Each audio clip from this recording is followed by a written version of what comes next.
Bueno, vamos a comenzar en el nombre del Padre, del Hijo y del Espíritu Santo. Amén. Dios te salve María, llena de gracia, el Señor está contigo. Bendita eres entre todas las mujeres y bendito es el fruto de tu vientre, Jesús.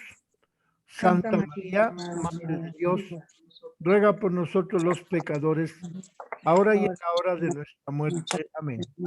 Gloria al Padre y al Hijo y al Espíritu Santo, Como en el en el principio, principio, ahora y siempre, por los siglos de siglos, los siglos. Amén. María, Madre de Gracia, Madre de Misericordia, En la vida y en la muerte, ampáranos, siempre. Gran Señora. Entonces, hoy es día 16, nos quedan la semana del 19 al 23 y la semana del 26 al 30 de julio, porque después la primera semana de agosto yo tengo un compromiso con unas monjitas y les voy a dar clase toda la semana, también por Zoom. Entonces no voy a poder estar con ustedes durante la primera semana de agosto, que va del 1 al 6, del lunes 1 al viernes 6 de agosto. de agosto. No, perdón, es lunes 2 a viernes 6. No voy a estar con ustedes porque tengo este compromiso con unas monjitas. Pero estas 2 semanas próximas, pues sí, las 2 últimas de julio, continuaremos con esta explicación y luego volveremos la segunda semana de agosto, del 9 al 13. Entonces, pues les aviso para que el día 2 de agosto no vamos a tener reunión, no nos vamos a ver porque tengo este compromiso con unas monjitas. De todos modos, aquí todavía nos quedan, Dios mediante, del día martes 20 al viernes 23 y luego del martes 27 de julio al viernes 30 de julio, aparte del día de hoy. Bueno, entonces estamos viendo este texto de cómo en la Edad Media, en el área geográfica de la Europa occidental, del Imperio Romano de Occidente, hacia el siglo IX, la devoción a la Virgen Santísima se difundió a través de los monasterios. Y concretamente veíamos ese monasterio que está en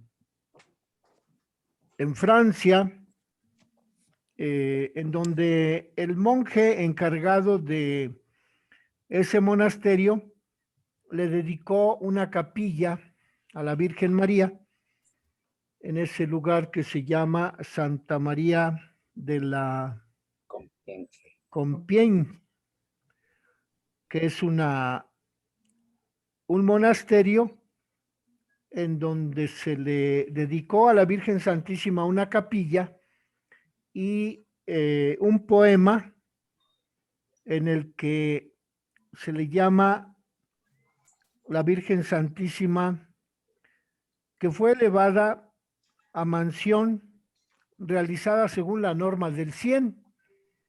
Decíamos que esa norma del 100 es lo que relata el Evangelio de San Mateo en el capítulo 13, versos del 8 al 23, en donde la parábola de la semilla dice que el sembrador echó semillas y una semilla dio 100 granos por uno, otra semilla dio 60 por uno y otra 30 por uno. Y entonces este monje que se encargó del culto en esa capilla de Santa María de la Compiègne, dice que la Virgen alcanzó la norma del 100 porque de ella se obtuvieron 100 granos, es decir, la cantidad de gracias, de frutos que se obtuvieron de la Virgen María. En cambio, dice él que los casados producen el 30%, el 30% de frutos a partir de un grano de trigo. Pero dice que los que guardan continencia, es decir, los religiosos, producen 60%, 60 granos a partir de uno. Bueno, esa es la forma en la que en la Edad Media se aplicó la norma de la verticalidad y de la jerarquización. Como vemos, pues también en el siglo IX, con este monje de Santa María de la Compiègne, se aplica esa característica de la Edad Media. Y entonces la devoción a la Virgen Santísima ahí se aplica porque fue fundado ese monasterio por un monarca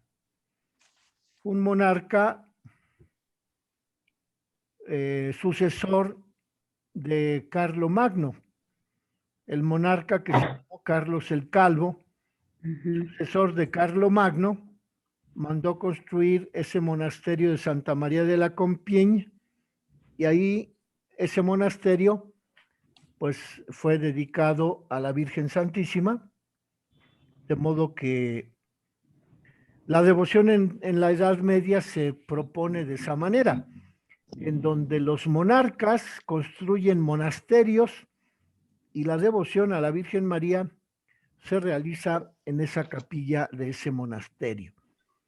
Es pues una forma peculiar de cómo se vive la devoción en la Edad Media. Y luego el siguiente tema que nos propone el profesor de Fiores habla de la figura de María en el espacio teológico. Y dice el profesor de Fiores que tras el periodo del restablecimiento que siguió a las invasiones de Italia por los germánicos y tras las grandes construcciones teológicas de los monasterios, parece que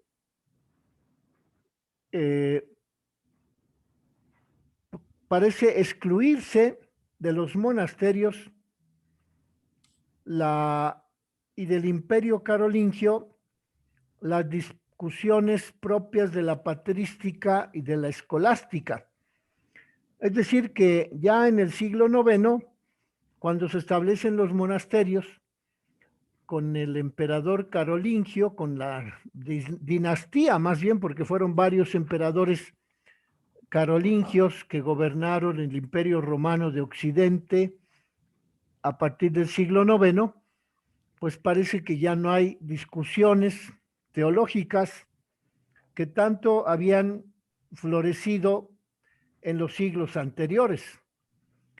Pero dice el profesor de Fiores que sí hubo discusiones de índole dogmática, de índole teológica, de índole escolástica después del siglo IX, durante la época del gobierno de los emperadores carolingios en el Imperio Romano de Occidente. Dice que a menudo Carlomagno o Carlos el Calvo, que fueron emperadores del Sacro Imperio Romano Franco, les gustaba rodearse de gente intelectual, como Pablo Diácono, Enrique de Auxerre, quienes dedican sus obras al gobernante y a la vez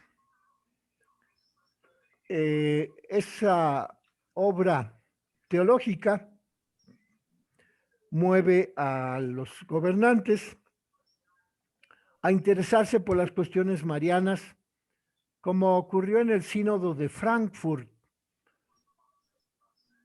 convocado por Pascasio Radberto.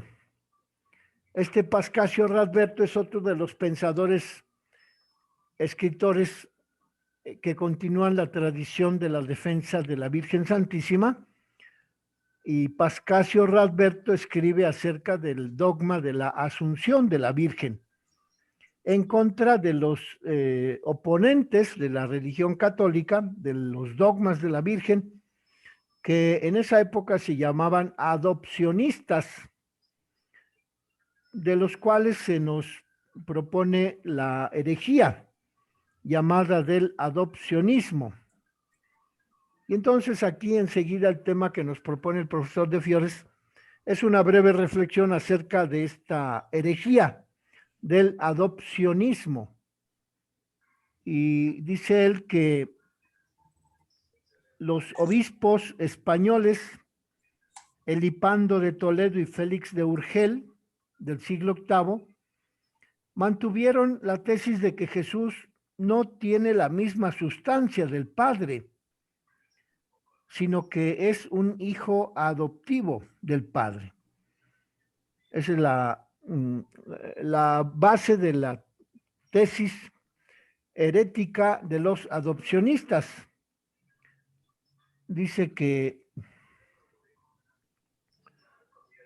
esos adopcionistas proponen que el Padre no es consustancial al Hijo, Jesús, sino que el Hijo es un hijo adoptivo. Por eso esa herejía se llama adopcionismo. Y entonces, tomando como base de que Jesús es hijo adoptivo, que no es hijo consustancial, que no comparte la misma sustancia con el Padre, pues dicen los adopcionistas, que entonces tampoco a María se le puede llamar Madre de Dios, porque concibió un hombre que en un segundo momento fue adoptado por Dios como hijo. Y esos adopcionistas dicen que en el Magnificat la Virgen se reconoce como sierva del Señor. Y entonces los adopcionistas toman base de esa frase del Magnificat y dice Félix de Urgel en el siglo VIII, ¿qué puede nacer de una esclava sino un siervo? De modo pues que no aceptan que María es verdadera madre de Jesucristo, porque dicen ellos que el hijo que nació de María es un siervo, es un hombre adoptado por Dios. En eso consiste la herejía del adopcionismo, contra la cual el propio Carlomagno, el emperador del Imperio Romano de Occidente en el siglo VIII y IX, habla contra la herejía felixiana, es decir, de Félix de Urgel, que es uno de los que proponen la herejía del adopcionismo, diciendo que Cristo fue adoptado por el Padre Todopoderoso.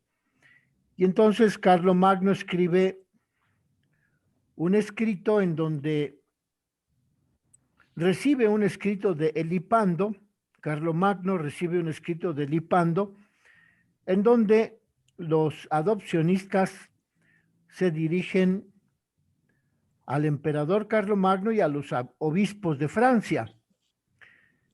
Esta herejía da origen a una serie de respuestas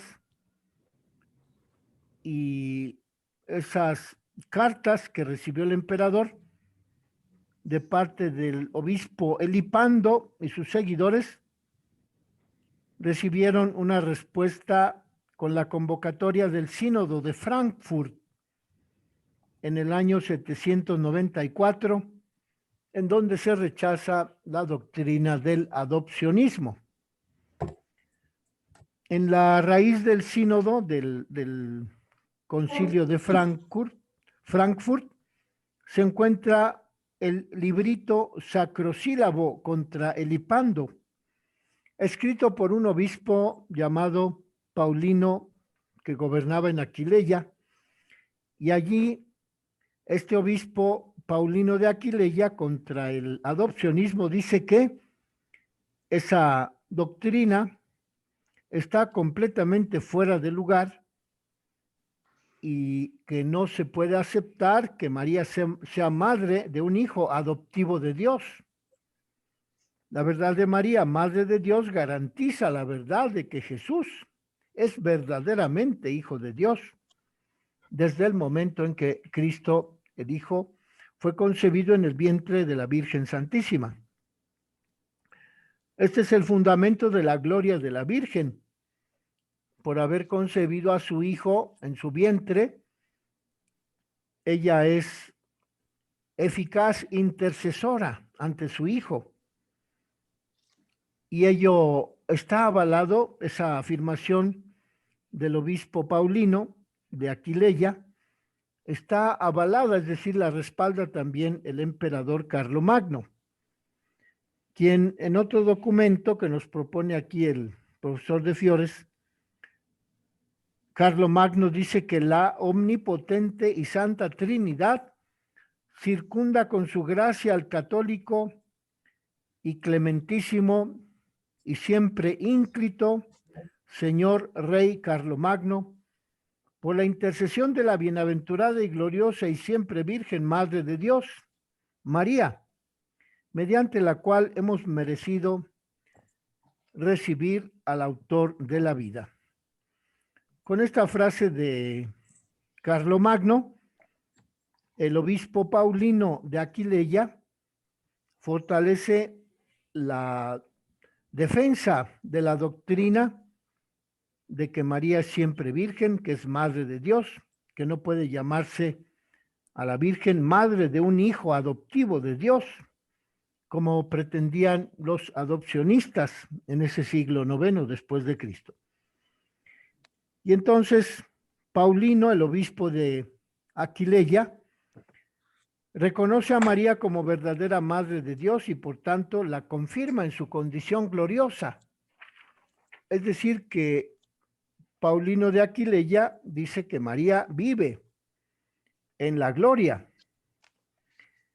Y esta afirmación de que María vive en la gloria se convierte en el principio del pensamiento mariano de la época, al mismo tiempo que manifiesta ese mismo autor, Paulino de Aquileia, manifiesta poéticamente los dulces besos que la bienaventurada madre daba en la boca a Jesús, verdadero Dios y verdadero hombre. Esta nota la propone el profesor de Fiores, tomándola de un libro de Paulino de Aquileia, que es un poema, el poema número 10, que se publicó en Estocolmo en 1979, con el título La obra política de Paulino de Aquileia. Y entonces, pues vean cómo también, no solo a través de la doctrina teológica, al afirmar que la Virgen gloriosa y siempre Virgen nos ha dado al autor de la vida, al Hijo de Dios, afirmando esa tesis teológica. Paulino de Aquileia defiende en contra de los adopcionistas la auténtica filiación de Jesús del vientre purísimo de la Virgen María. El adopcionismo continuó por mucho tiempo y da origen al nuevo concilio de Aquisgrán. Ya había dado origen al concilio de Frankfurt en el 794 y 5 años después, en el 799, se convoca al concilio de Aquisgrán para rebatir las tesis de los adopcionistas, y allí en el concilio de Aquisgrán, por deseo del emperador Carlomagno, se enfrentan el obispo Félix de Urgel, adopcionista, y Alcuino, monje, portavoz de los teólogos. Alcuino, monje, expresó su pensamiento en dos obras que compuso con mucho tiempo de diferencia entre ellos. El primero, en latín, Liber contra Heresim Felicis, es decir, libro en contra del hereje Félix.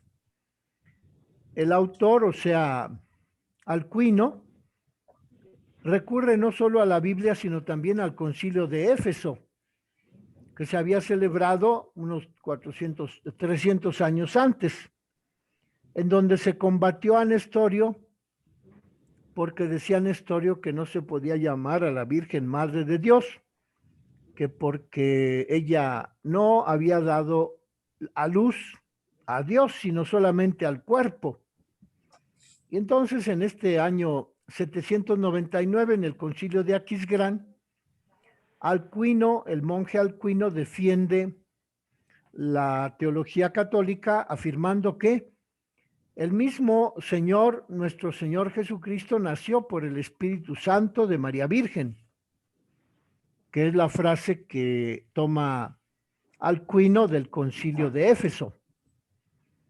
Y se remite a un pasaje clásico de San Agustín, donde San Agustín dice que el desposorio entre el Verbo de Dios, Jesucristo, y la carne humana que recibió en el vientre de la Virgen, constituyó el tálamo del que procede el único Hijo de Dios y el mismo Hijo del Hombre, así como el esposo que sale de la alcoba nupcial.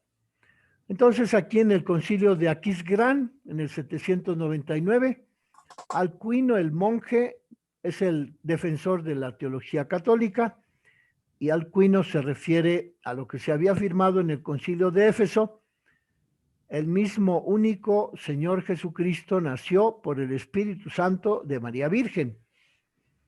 Con ello se niega la hipótesis de los adopcionistas, que decían que Cristo había sido adoptado, había sido una persona, un ser humano, al cual adoptó el Padre Todopoderoso.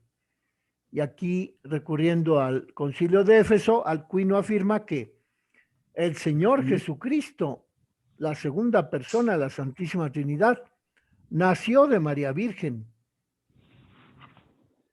En esta obra de Alcuino, que se llama El libro contra el hereje Félix de Urgel, Alcuino rebate la hipótesis de los adopcionistas. Pero Alcuino escribe otra obra en donde habla de la Trinidad y corrobora la doctrina católica, que afirma que Cristo existía antes de todos los siglos,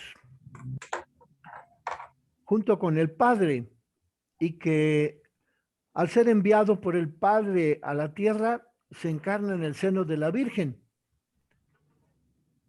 Y Alcuino insiste en las prendas espirituales que adornan a María, en virtud de las cuales se hace digna de engendrarlo en su carne. Alcuino pues recurre al símil de la lana blanca que se tiñe de púrpura, que es una imagen, una semejanza que ya había sido empleada por otro autor en el año 451.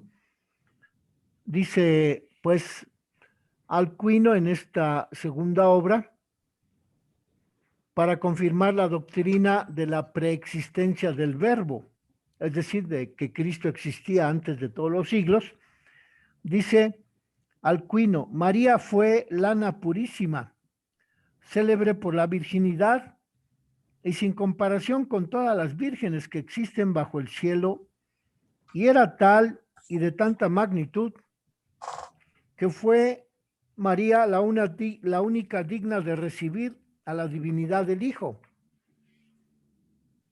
En efecto, así como la lana recibe la sangre para convertirse en concha, en púrpura de la misma lana, la única que es digna de majestad imperial de la que nadie más puede vestirse, así también al descender el Espíritu Santo sobre la bienaventurada Virgen María, el poder del Altísimo la cubrió con su sombra para que se convirtiera en la lana que había llegado a ser púrpura a causa de haber recibido la divinidad. La Virgen es la dignísima persona de ser vestida únicamente por el eterno emperador. Y entonces, recurriendo a este símil de la púrpura que se tiñe con una pintura para convertirla en tejido rojo, así dice Alcuino que también la Virgen Santísima, al recibir a su Hijo Jesucristo en su vientre, ella fue portadora de toda virtud y fue digna de revestirse de la divinidad de Cristo, y por eso ella es portadora del cuerpecito de Cristo que nació de su vientre. Y entonces dice este autor que la Virgen fue cubierta por la sombra del Altísimo para que se convirtiera en la lana que iba a llegar a ser la púrpura a causa de llevar en su vientre al Hijo de Dios. Así se profundiza en el concepto de la Dei Genitrix en el siglo IX después de Cristo, es decir, en la Theotokos, pero en latín, Dei Genitrix, que en español traducimos como la que da a luz a su Hijo Jesucristo. Y este concepto atrae la atención en la Edad Media acerca de la santidad de la Virgen. Y ese concepto de la Dei Genitrix afirma que María es portadora de toda virtud y es el paradigma universal ético. Ideas que después desarrollarán los otros teólogos de la Edad Media, Ambrosio Auperto, Pablo Diácono y Pascasio Radberto. La Virgen es especialmente paradigma de conducta para la vida monástica, porque su virginidad no fue un suceso biológico natural, sino fruto de una elección voluntaria, porque ella, antes que todos, hizo un voto de conservar su virginidad, según le respondió al ángel que la visitó en Nazaret, cuando el arcángel Gabriel le anunciaba la concepción. María preguntaba, ¿cómo sucederá esto?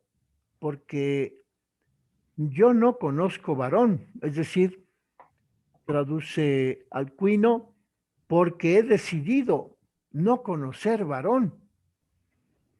La Virgen, pues, se propone ante el arcángel Gabriel como una persona que voluntariamente renuncia a establecer relaciones con un varón. Y también los autores del siglo, de la época medieval, hablan también sobre la virginidad de María antes de que concibiera a su Hijo Jesucristo. Porque también en la época carolingia se lleva a cabo una discusión sobre el parto virginal, es decir, no solo acerca de la identidad divina de Jesucristo, al negar que el Padre lo engendró antes de todos los siglos y que esa segunda persona, la Santísima Trinidad, fue la que tomó carne animada del vientre de la Virgen, puesto que los adopcionistas decían que Dios Padre había adoptado a un ser humano cualquiera y que después en ese ser humano cualquiera le había otorgado el Padre la divinidad. En ese sentido, la herejía del adopcionismo quedó defendida en ese concilio tanto del concilio de Frankfurt como del concilio de Aquisgrán. El de Frankfurt en el 794 y el de Aquisgrán en el 799. Y entonces, acerca de la disputa teológica sobre el parto virginal, pues también nos dice el profesor de Fiores que se llevó a cabo durante la época carolingia y que esa disputa es el tema del siguiente tema, del punto que toca el profesor de Fiores al hablar sobre el debate sobre la virginidad de María en el parto durante el siglo XI. Bueno, haciendo un resumen de lo que hemos visto hasta aquí, hemos dicho que la profundización en el espacio teológico de María en la época medieval libra una primera batalla en contra del adopcionismo por medio de los argumentos de el propio Carlomagno y el monje Alcuino, que se oponen a los herejes Elipando de Toledo y Félix de Urgel. Y esa doctrina del adopcionismo queda definitivamente controvertida, es decir, negada en los concilios de Aquisgrán y de Frankfurt. Y entonces podemos dejar allí el tema para que mañana, perdón, el martes próximo hablemos un poco más acerca del debate sobre la virginidad de María durante la época medieval. Muy bien. Sí, Fray, gracias. Gloria al Padre y al Hijo y al Espíritu Santo, Como era Como en era un en un principio, principio, ahora y ahora siempre, por los por los siglos siglos de los siglos. Amén. María, Madre de Gracia, Madre de Misericordia. En la vida y la muerte, para mi gran Señora. En el nombre del Padre y del Hijo y del Espíritu Santo. Amén. Amén. Amén. Muy buenas Feliz tardes. Gracias, Hasta el fin de martes. semana. Buenas Sí, tardes. Padre, gracias. Muchas gracias a todos. Gracias. Hasta luego a todos. Felicidades. Bye. Cuídense.